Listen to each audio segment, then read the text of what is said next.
Hello दोस्तों, एक बार फिर से मैं आप सभी का आपके अपने YouTube चैनल KLD क्लासेस में स्वागत करता हूं। दोस्तों आज हम डिस्कस करने वाले हैं कुछ महत्वपूर्ण क्वेश्चन जो प्रतियोगी परीक्षाओं में बहुत बार आ चुका है दोस्तों, और हमने ये कलेक्ट किया है दोस्तों, बहुत मेहनत की इसके लिए। तो दोस्तों चलिए शुरू करते हैं दोस्तों, जो बहुत ही इंपॉर्टेंट है दोस्तों परीक्षा के दृष्टिकोण से। तो चलिए शुरू करते हैं दोस्तों आज का हमारा पहला क्वेश्चन है, राज्य नीति निर्देशक सिद्धांतों में से कौन सा अनुच्छेद प्रबंधन में श्रमिक भागीदारी को सुरक्षित रखने की बात कहता है दोस्तों?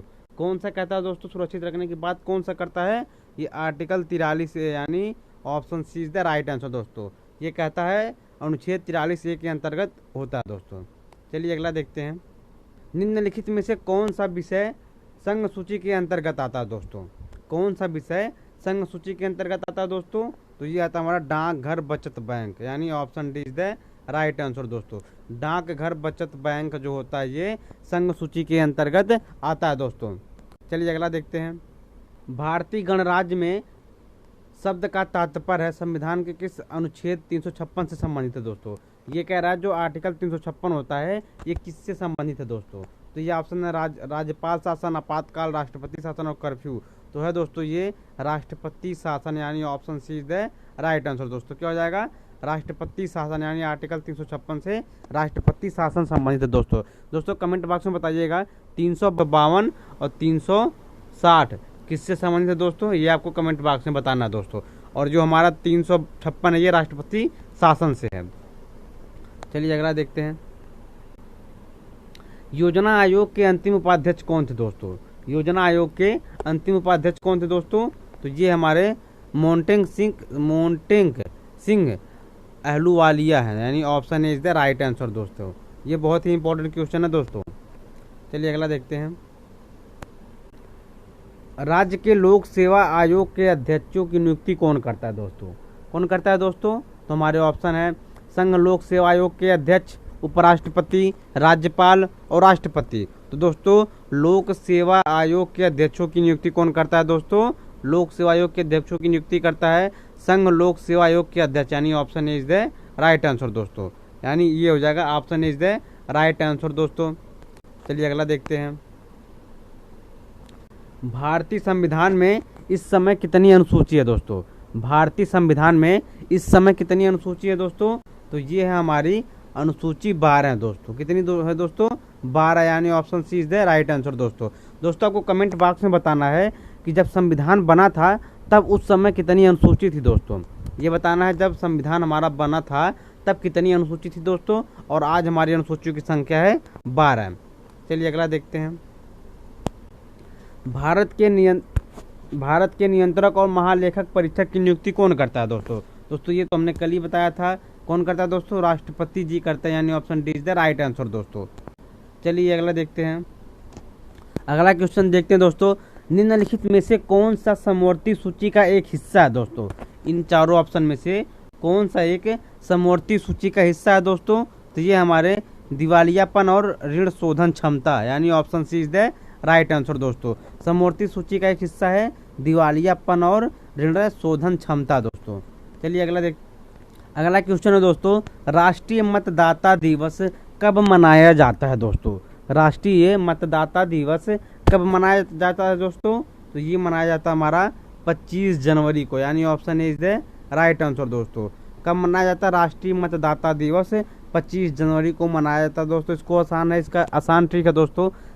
26 जनवरी को हमारा देश स्वतंत्र रूप से आज़ाद हुआ था, तो उसके एक दिन पहले यानी 25 जनवरी को राष्ट्रीय मतदाता दिवस मनाया जाता है दोस्तों। चलिए अगला देखते हैं, लोकसभा सूचना अधिसूचित करने का अधिकार किसे है दोस्तों? लोकसभा चुनाव अधिसूचित करने का अधिकार किसे है दोस्तों? तो ये है हमारा राष्ट्रपति जी को है। लोकसभा चुनाव अधिसूचित करने का अधिकार किसे है दोस्तों? राष्ट्रपति जी को। चलिए अगला देखते हैं, निम्नलिखित में से किस मामले में निर्णय के कारण संविधान में पहला संशोधन हुआ दोस्तों? इनमें से किस मामले में निर्णय के कारण संविधान में पहला संशोधन हुआ दोस्तों? तो है चंपकम दौरे राजन बनाम मद्रास राज्य, यानी option C is the right answer दोस्तों। इन्हीं की वजह से दोस्तों संविधान में पहला संशोधन हुआ दोस्तों। चलिए अगला देखते हैं।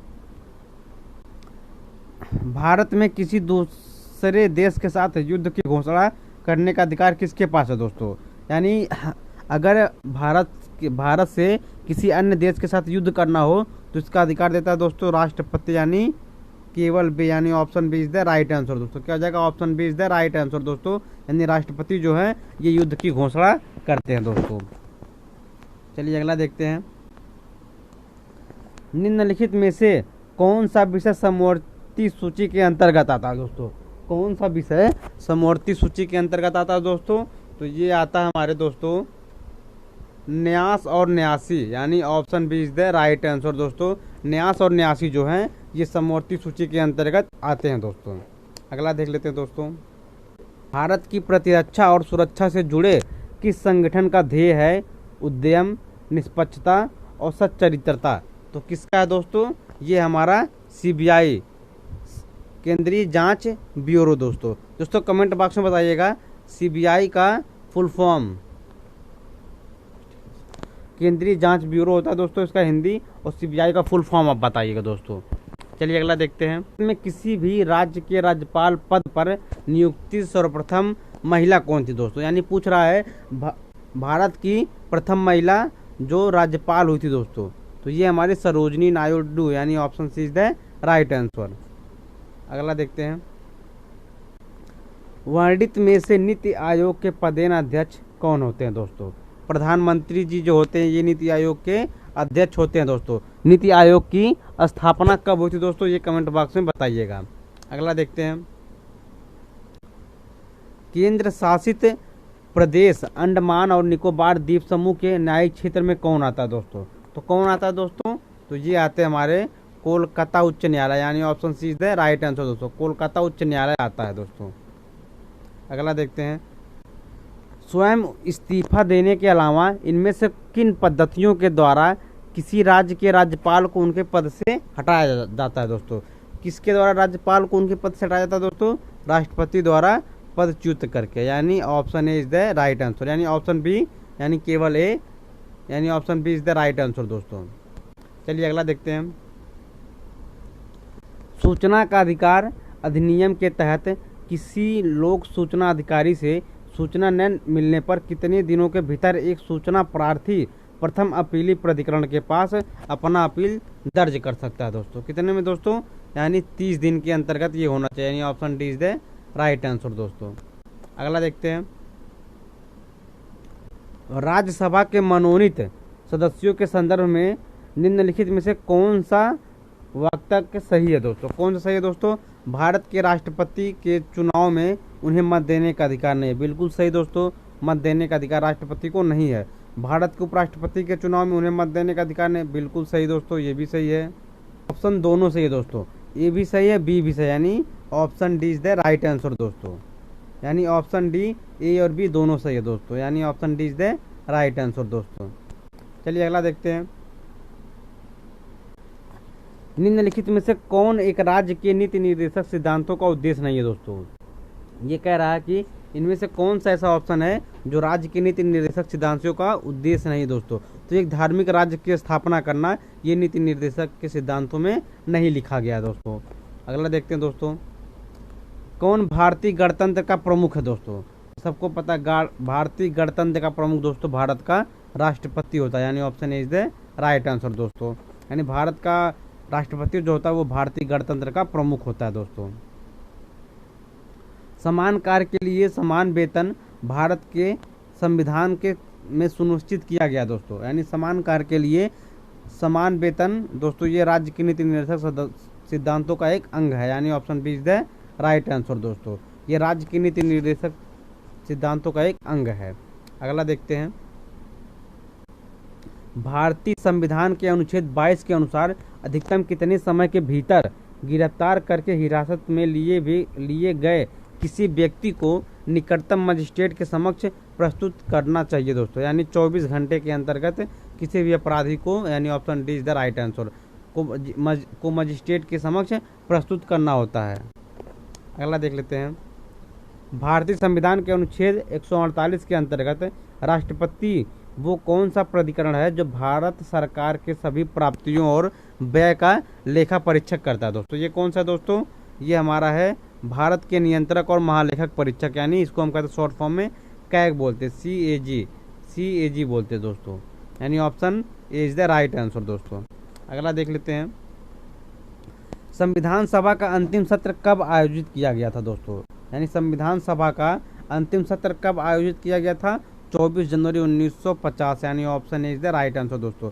24 जनवरी 1950 में किया गया था। अगला देख लेते हैं, उपराष्ट्रपति अधिकतम कितने अवधि तक राष्ट्रपति के रूप में कार्यभार संभाल सकते हैं दोस्तों? तो कितने दोस्तों? 6 महीने के अंतर्गत दोस्तों। 6 महीने के बाद दोबारा चुनाव किया जाएगा दोस्तों, यानी 6 महीने के अंतर्गत वो 6 महीने तक उपराष्ट्रपति जो होता है वो राष्ट्रपति का कार्यभार संभाल सकते हैं। किस वर्ष में नगर निगम के प्रावधानों से युक्त 12वीं अनुसूची में संविधान को जोड़ा गया दोस्तों? ये दोस्तों आज का हमारा लास्ट क्वेश्चन है दोस्तों। तो किस वर्ष में नगर निगम के प्रावधानों से युक्त 12वीं अनुसूची को संविधान में जोड़ा गया दोस्तों? 1992, यानी option B is the right answer दोस्तों। अगर सेशन अच्छा लगे तो लाइक शेयर और कमेंट करना ना भूले दोस्तों, और अगर हमारे चैनल पर नए हैं तो चैनल को सब्सक्राइब करना ना भूले दोस्तों, क्योंकि दोस्तों आपके एक लाइक से हमें मोटिवेशन मिलता है और हम आपके लिए और अच्छी वीडियो बनाते रहेंगे दोस्तों। तो मिलते हैं एक और नई वीडियो के साथ, तब तक के लिए जय हिंद, जय भारत।